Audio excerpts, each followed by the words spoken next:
Chapter 3. Pepe Miguel, Sasha, and Lola raced toward the sound of the scream. As they rounded the bend, a hysterical woman came into view.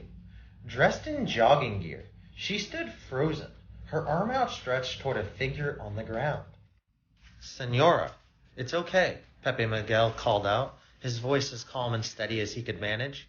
He approached slowly, trying not to spook her further. What is this?" she stammered, her voice barely more than a whisper. "Is she?"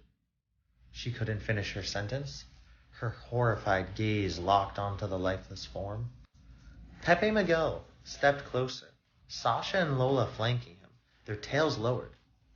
"Stay here, please," he instructed the distraught jogger. "I'm going to take a look." He approached the figure, his heart pounding in his chest. A young woman, her body littered with wounds, lay sprawled on the ground. The sight was grim, but what caused his heart to skip a beat was the symbol etched into her chest. A scallop. A sickening feeling washed over him.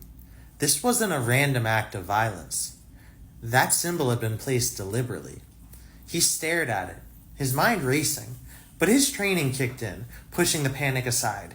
He needed to secure the area, call the police. He pulled out his phone, his fingers shaking as he dialed the local precinct.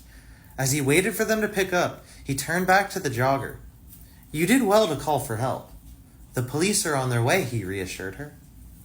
Her eyes were wide, shock and fear apparent. "I've never seen a dead person before.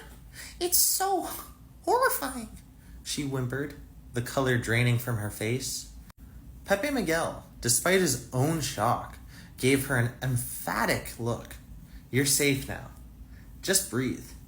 It's going to be okay," he murmured, though he wasn't entirely sure whether he was saying it for her benefit or his own.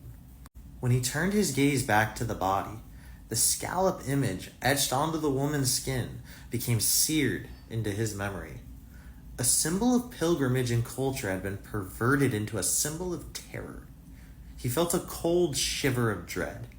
He sensed this was just the beginning.